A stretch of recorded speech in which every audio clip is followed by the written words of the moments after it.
So I have been keeping myself in the loop about what's going on between Ricochet and WWE in this potentially new future. I'm just going to say for now, until the end of this review, we'll cross that bridge when we get to it. Man, am I a happy-go-lucker right now. I feel like I wouldn't be doing my due diligence if I wouldn't have to mention PF Chang's, bro. If you haven't already at this point, their food is just terrific. Coupled by the fact that I'm having a blastful Sunday. Yeah, are y'all enjoying your Sunday? I know I'm enjoying the shit out of my Sunday. I can't say the same for Ed. It's like, I feel like if I could just mention, this shit is just everywhere. Unfortunately, I decided to torture myself with the showcase. The Xbox showcase that they had early on. Man, it's just like, it just doesn't stop. For real, it just doesn't stop. This DEI, of course, and this woke shit, it's just like I said, it's everywhere. And it's like, if you of course, if you grew up being a gamer, golden age, like I always say, golden age when it comes to video games, the 90s and 2000s. If you truly you have grown up being a gamer, you also as well probably know how it feels. And man, it's just coupled by the fact that no originality, same as wrestling. Everywhere else, just exactly like professional wrestling. It's everywhere else in entertainment. Just the industry is it's just dominated by propaganda, and it's just there's nothing to it. Everywhere you go, it's right there. They shove it in your face, and there's no escape. They wanted us to know as miserable as possible. NXT Battleground is upon us. You know our host, which is Sexy Red. As I said before, I know she kind of does give that. She looks like one of the rappers, like Young Thug to me, which is kind of like scarily does. She kind of does give off that sense of vibe. Yeah, but it doesn't also help that fact. But I said I'd had to be kidding myself if I wouldn't say, yeah. She does have some sort of an ass. She can twerk. And I said she does look she is a little bit sexy. And I said just like they should be doing it with the other women like Jaida Parker and Lola Vice, because of course NXT women, they got beauty. They also got ass. And let's say I hope this hopefully starts the trend of where we start to get that. It can't record a little bit, but we start at least when it comes to the sex, because they have been doing it for a while, especially seeing them move a little bit back to the edgy little, be a little bit edgy here and there. So hopefully this is let's start back, and then we start to have sexy women back. And like I said, because you need what they doing, what they just did with Sexy Red, they need to be doing with the NXT women, and should graduate to all of the women in WWE, because that's how you get eyeballs. As much as what the SWJs will try to strike me down and say, misogynistic, that I just want to gratify women, that they can't fucking deny themselves too that, this was, sexy woman, or just that, sexual appeal is a draw. And people would definitely be looking forward to, this is how you start to get the WWE back on track, as far as that company, the WWE, but probably definitely professional wrestling as a whole. So let's start off with for the inaugural North American Women's Championship, the women's ladder match. So Ruca all throughout this match, she's been really, really good, and her finisher twice, not once but twice, she hit with her finisher. The way they did Lash Legend right here. Ooh, I feel like that's the highlight of this ladder match. Kelani Jordynne does it like a frog splash on the ladder to one of the girls. And she ends up taking the North American Women's title. Yeah, I'm sorry.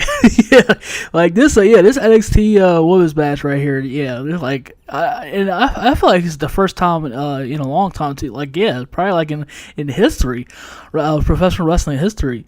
Yeah, like this is still definitely one of the better women's like ladder matches, bro. Like, yeah, this is better than what I actually expected it to be. Yeah, these girls actually out there and went and kicked ass.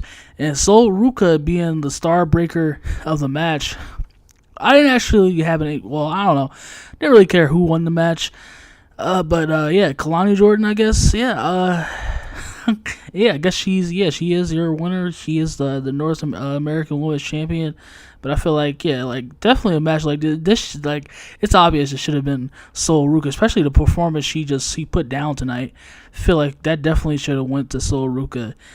Like, yeah, like point blank, I feel like, yeah, nobody has to deny that yeah, that like this is should have been Sol Ruca.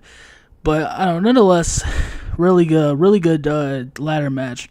Definitely, yeah, three star worthy. Yeah, this was a damn good ladder match. I feel like, this one, and it has been in history as so far, at least to me.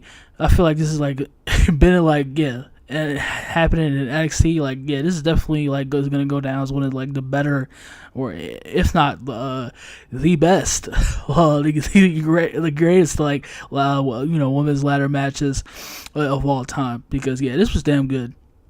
And Sol Ruca definitely, yeah, she was like the star break. Like I said, she was the breakout star. She was the the highlight, literally, of this match. Now the tag team match, well, it wasn't good. Was it bad? I feel like it was pretty in the middle. Pretty decent. It was all right. Lola and Shayna's MMA match was pretty good. You had, of course, the takedowns, the submissions, Shayna beating the fuck out of the security guards, and then you had, of course, Lola had got the upper hand and threw Shayna into a steel barrier, and then that's when, of course, got the ultimate, TKO takedown. I know they kind of done this before. Well, when it comes like to the underground, like the NXT Underground stuff and stuff, like the kind of like the brawl for all stuff, it kind of brings me back to that also. But when it comes to the underground NXT stuff, but this is like a first time, and I mean, as far as like doing something new too, like yeah, I feel like they kind of pretty pulled it off too. This was like pretty awesome. Being that I didn't even know Lola Vice, but yeah, obviously Shayna Baszler has MMA back, but she has an MMA background, and Lola Vice also. I looked it up myself, and she has a MMA background herself. So yeah, both girls have MMA backgrounds. So making this even more, and I like that too, being that these both girls that have legit that they have like they basically they had careers, and they have like as far as like having knowledge of MMA, like making it more believable and real as far as to like, oh yeah, you can say, even you can look it up yourself and say that, okay, these two girls are, I mean, you may not like it, but these two girls have been in the MMA, they have MMA knowledge, and they yeah, these girls are pretty much that's their home. So yeah, like which this makes perfectly, just more so on top makes perfectly good sense. And I feel like they pulled it off too. It's like your typical MMA match and how that plays out nowadays. And yeah, I thought that was really good. And definitely also too one of the better matches also as well. Yeah, this was good. This was good too. This was like great. Like I said, it played exactly how you think an MMA match would go too, and I liked it. I definitely I liked it. Shit, not only can the girl shake ass, but Lola Vice, turns out she could also throw down too. And of course, I may have some people say, "Ernie, like not." What they might say that she had call bullshit, but like I said, it's not like you, because like the girl has a legit MMA background, as well as Shayna also. But yeah, she has, she's she has an MMA background. She's fought, she's had like wins and all. Like yeah, she has like a whole career under her belt when it comes to that world. So yeah, like I said, which makes this match even more so perfect. But yeah, like I feel like this is definitely I liked it, and as far as like them trying something new, yeah, I dug it, and I feel like these types of matches definitely we need more of these types of matches as far as the Smash Mouth wrestling goes, and yeah, like because we definitely need more so back. Cause y'all already know how I feel about the indie wrestling, but and when it comes to just the jerk off. The Demolition Derby. It's one of my newer words for it. The Demolition Derby dummy, flippity flop wrestling. Of course, the indie work rate matches. But yeah, I dug this. This triple threat, absolutely just catastrophical. Oba Femi's strength, that strength of his, just scary. He's just like roughing boys, like treating them as pinup dolls. And of course, like he then lays waste to both of them, just powerbomb this and that, and yeah, like he retains his championship. This is what I'm talking about. This is exactly what I'm talking about. And WWE definitely showing AEW how to fuck when it comes to like it's not all about the fucking this fake ass high octaning bullshit, no selling. Just that laughable demolition dumbass derby type of like I said the indie wrestling we get nowadays. It's okay. You need guys like a Oba Femi. This is exactly you need a match as far as when it comes to this triple threat match between Wesley, Oba Femi, and I forget other dude's name, but yeah, like this is the type of match you need. Not all the fucking time that you need to go out there and have Bryan Danielson and Will Ospreay stuff like. No, you don't need to have those types of matches. We need that Smash Mouth especially not only to balance out the show, but like that like all the fucking time. Like this is like we need these type of matches back. And what I've been thriving for could come back. And yeah, absolutely for sure. Oba Femi is one of the best. Yeah, he's one of my favorite wrestlers also, by the way. But yeah, he's got to be one of the best big men today.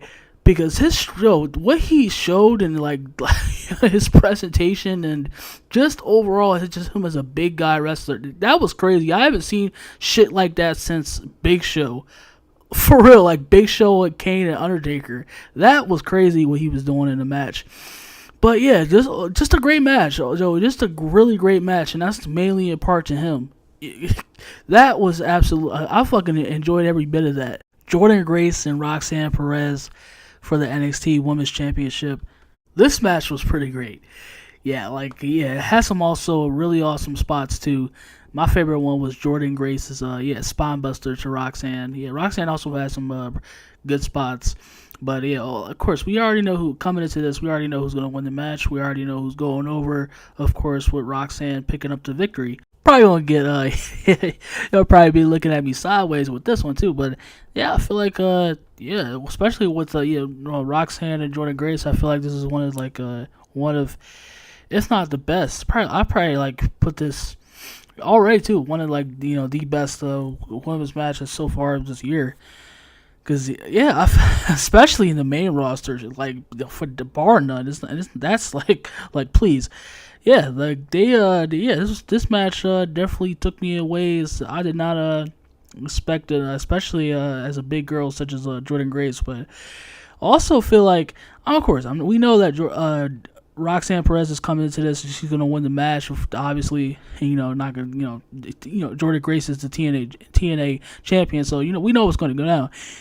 But I don't know. I feel like, especially during this most of the match too. I feel like Jordynne Grace should have been, just most of the match should have been dominating the match, and we need to bring that mystique also that look also of just because I haven't seen such as you have Jade Cargill, but I haven't seen a big girl, really fucking jack girl like Jordynne Grace when it comes since China. And that's what she really reminds me of too, Jordynne Grace. But yeah, I feel like she most of this match she should have been pretty much been dominating. And or as far as like, cause yeah, like compared to Jordynne Grace, Roxanne she's a squirrel. She's a fucking squeaky squirrel, and like, she's tiny. She's tiny as fuck. So yeah, like I feel like you need to also not just with the women, but with the men too. But yeah, you should like wrestlers bigger than themselves. So yeah, like come on now. So Jordynne Grace should have been like mostly, and they should have just come to this match. Roxanne should have had no chance. Gonna already just not make it obvious, but yeah, damn good match. Like of course, just another great match too. They definitely went out there and of course did what they always do. And yeah, I feel like this was like like I said, in my opinion, this has already been, if I'm not already, one of the best women's matches of this year. I'm definitely putting that on that mantle. We cut to Sexy Red, of course, back in the back, and not only Lola Vice is celebrating with Lola Vice, but you have just all of them too. They even get the Sexy gets the announcer in on it too. They just like straight up just twerking it. Like, I'm telling you that like NXT is the best wrestling show. Main event time: Trick Williams and Ethan Page for the NXT Championship, and. Not gonna front with y'all. I mean, yeah, this main event was definitely not all that. It was definitely lacking, and they needed to really up things on it. And but of course, Trick Williams is walking away.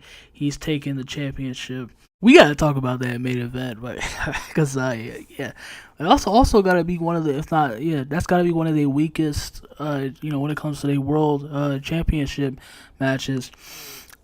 When it comes to NXT history and WWE history, like wow, what a very very poor ass lackluster main event. You can I'm not saying that, like, because this could have easily went. I mean, 17 minutes, 15, 17. You can even go with the maximum with 20 minutes, like. Yeah, I mean, it was like, I mean, this match could have happened on NXT. It was pretty, very much standard. Obviously, it's already, they definitely, of course, no reason why, but, of course, already coming off, Ethan Page just coming in, basically making his first NXT pay-per-view, his debut. Basically, making it, all that rolled up into one WWE debut and pay-per-view and NXT debut and everything like that.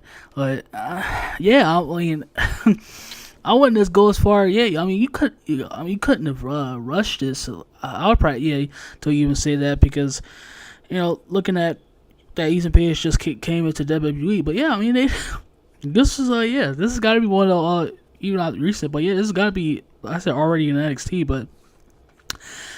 Got to be one of the most weakest world title or just world title matches that I've seen. For a minute. A while now. That match was very mid, and I feel like because I feel like probably how like we had to let the wheels burn, but I feel like of course like Trick is still letting himself. I mean, he's still trying to we're still. Like he's still getting his ingredients and making he's trying to give us his best dish. So I feel like that Trick Williams we can't be done with Trick yet, and obviously I don't think Ethan Page and Trick Williams is done yet. But I mean this match was really really weak, especially when it comes to a main event. Wow, what a very sourpuss main event to end a pay-per-view too. That's not good at all. Not really good at all.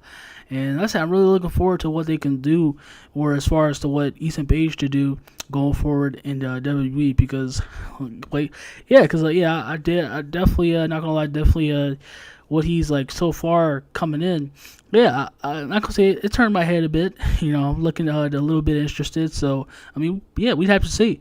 But this main event definitely not a very bad main event. This was not it. Absolutely not it. Actually just stunk. So I'm gonna give it a 6 out of 10 because that main event definitely killed it. So that's what I'm gonna go with.